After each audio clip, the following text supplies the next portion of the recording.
Buenas tardes, amigas. Buenas tardes, amigos.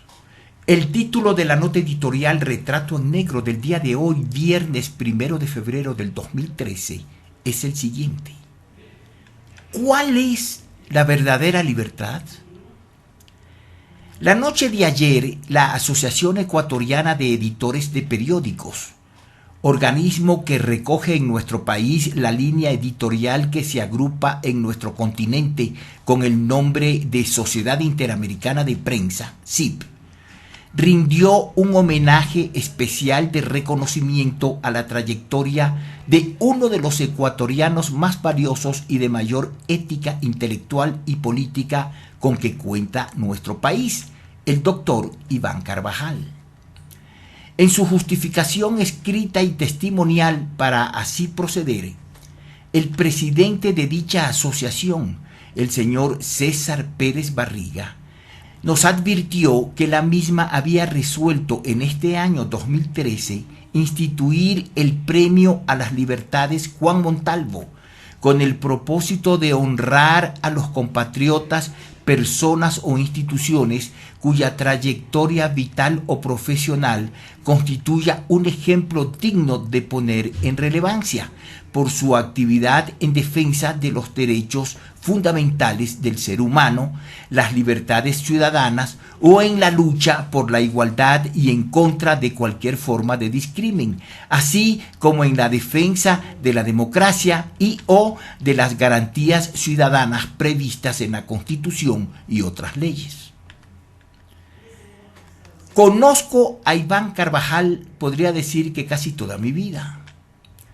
Cuando yo finalizaba mis estudios universitarios y presidía la entonces gloriosa Federación de Estudiantes Universitarios del Ecuador, FEGUE, Iván recién ingresaba a los predios universitarios y coincidimos, acorde con las circunstancias históricas que se desarrollaban por entonces en nuestra América Latina después del triunfo de la Revolución Cubana, en militar en la Juventud Comunista del Ecuador, el brazo más activo y de reconocimiento nacional con el que contaba por entonces el Partido Comunista vinculado a los intereses de la Unión Soviética.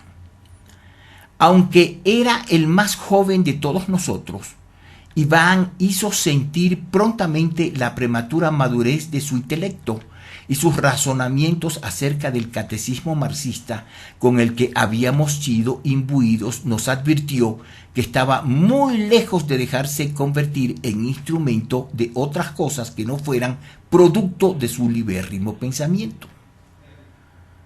Una estadía mía en Cuba, la Unión Soviética y Checoslovaquia, donde empezaba a germinar la semilla de lo que terminó por llamarse la Primavera de Praga, sembró en mí muchas dudas acerca de la auténtica bondad del sistema que se nos proponía vender como modelo de la relación entre los humanos.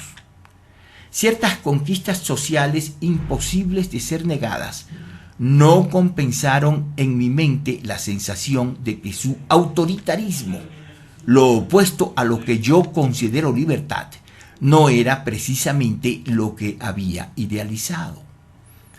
No dejaba de pensar en una afirmación que había leído y que supuestamente provenía de uno de los patriarcas ecuatorianos de nuestra causa. Decía él: vengo de conocer el paraíso de los obreros. Todo allí es felicidad. Pensé entonces en que su pasión rayaba en el fanatismo o que pudieran existir otros intereses que le obligaran a manifestarse de esa manera. En cuanto a mí, la presión ejercida por parte de toda la exaltación supuestamente ultrarrevolucionaria que pululaba en el ambiente por ese entonces y que apuñalaba sin conmiseración, sin dejar de lado la expresión de miseria que nos caracteriza a los seres humanos, me obligó a buscar otro destino, para lo cual, si algo me faltaba, contribuyó en mucho la invasión de los tanques soviéticos a la martirizada Checoslovaquia. Resulta muy lacerante a mi alma rememorar esas épocas y observar hoy, a quienes me apostrofaban en la primera línea de los organismos con los cuales pretendían identificarme. Así es la vida, y solo el tiempo nos termina por ubicar en lo que somos realmente. El papel de los ultraístas de entonces ha quedado de manifiesto en la realidad política del país, y hoy sabemos por quiénes realmente eran manipulados. La verdad tarda, pero llega, aunque eso sí, las huellas que dejaron en el alma y la mente no pueden ser borradas. Iván es un hombre de honestidad plena y nadie un solo acto de su vida que manche su merecida reputación. Es un hombre libre que ejerce su derecho a poseer su propia verdad. Un artículo firmado por la intelectual ecuatoriana Grace Jaramillo, columnista habitual del diario El Comercio todos los días domingo, y a quien siempre leo con sumo interés, aunque no siempre coincida con ella, se refiere al premio concedido a Iván y a la conducta asumida por algunos de los que se han considerado de la auténtica izquierda desde que Rafael Correa asumió el poder el año 2006. Creo que ni siquiera vale la pena comentar sus conductas. Quiero transcribir un fragmento de la nota de la doctora Jaramillo de manera textual. Dice así: muchas personalidades de izquierda se unieron desde el 2006, de cerca o de lejos, con cargos o con encargos.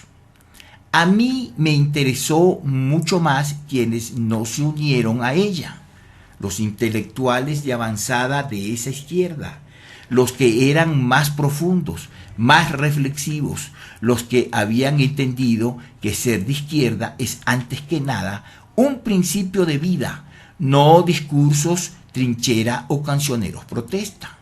Y se contaban con los dedos de la mano. Entre esos pocos intelectuales estaba Iván Carvajal, y por suerte sigue estando.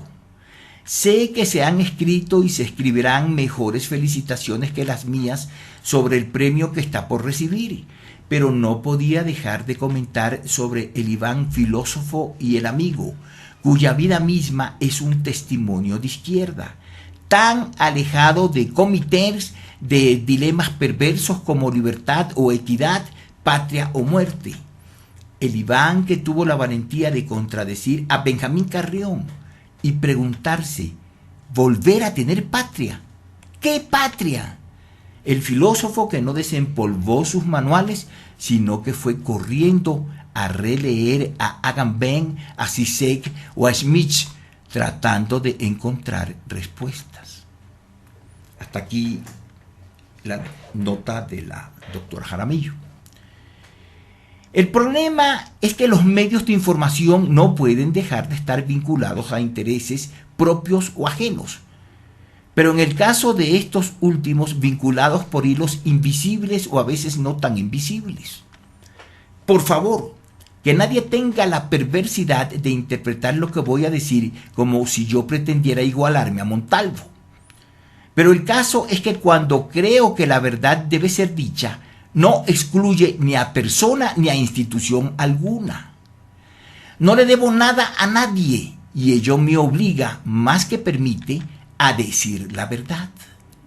Hace algún tiempo, un conocido periodista radial, que goza de virtudes de trapecista, caminar con éxito en la cuerda floja, tuvo el desatino de invitarme a su programa. Allí afirmé algo que es de conocimiento público y que no puede ser refutado, porque los documentos que así lo determinan están en mis manos y son irrebatibles. Estoy tratando desde hace años que alguna autoridad se haga cargo de investigar y sancionar este asalto a los bienes públicos, pero en ninguno de los gobiernos que han sido, ni en el de la Revolución Ciudadana tampoco, nadie quiere meterse con sus autores, porque son demasiado poderosos. Entonces, ¿de qué estamos hablando? La prensa debe o no ser libre para informar lo que tenga que hacer, cualesquiera sea la talla de los personajes involucrados. ¿Por qué se arman escándalos a 8 columnas por delitos menores? Y no cuando un político acaudalado, mutuo propio, resuelve tramposamente que un bien público pase a manos de sus amigos y socios empresarios. El final de esa entrevista tuvo algo de trágico y cómico al mismo tiempo. El radiodifusor fue castigado por quienes hasta entonces habían sido sus socios y amigos, retirando del aire la propaganda de sus múltiples productos. Eso fue lo trágico. Lo cómico fue cuando conversé de este tema con un prestigioso periodista informativo de la televisión, quien había tenido la gentileza y valentía de invitarme a su programa para yo denunciar otro tema más dramático aún que el primero, que es el que atañe al asalto a los bienes públicos de nuestra ciudad, que se ha venido desarrollando a través de lo que se conoce como el aeropuerto de Tababela. Este periodista no tuvo empacho en poner el dedo en la llaga. No olvidaré nunca sus palabras. Lo que está claro es que fulano era el periodista radial que me invitó, está en avanzado estado de demencia senil, porque para invitarte a ti a que hables en un programa hay que estar loco. Por demás está decir que no existe medio en nuestro país que quiera recoger un criterio mío, por más documentado que esté. Yo dejé de ser comunista hace muchos años, pero las verdades que allí en el Partido Comunista aprendí me acompañarán hasta la muerte. Me sigo llamando socialista porque no encuentro otra palabra que simbolice mi oposición al capitalismo salvaje y su expresión más acabada, él o los neoimperialismos a los que nos ha conducido el supuesto triunfo del capitalismo sobre el comunismo. Me inspiro en modelos que se conocen como socialismo nórdico, lo que motiva la ira de muchos de mis amigos, que dicen me he volteado demasiado a la derecha. Nunca he sido tan latinoamericanista como hoy, y me regocijo con todo el alma porque la CELAC haya abofeteado como se merece a la insolencia yanqui, que un día expulsó a Cuba del concierto de las naciones americanas, valiéndose del montón de dictadoras sumisas que nos gobernaban y parecían ser modelos de democracia. Y eso que considero que Cuba se niega a renunciar a un pasado que en su hora fue glorioso y hoy no se compadece con la única verdad que ha quedado a flote, que el mundo donde no exista libertad está condenado a desaparecer. Y que tengo mis dudas de que la revolución del coronel Chávez evada el destino de la revolución soviética. Y de que hay revoluciones que tienen el descaro de llamarse socialistas y engordan el bolsillo de sus dirigentes para disfrutar como capitalistas. Como se ve, no creo que haya medio de comunicación que quiera comprometerse a defender un criterio mío.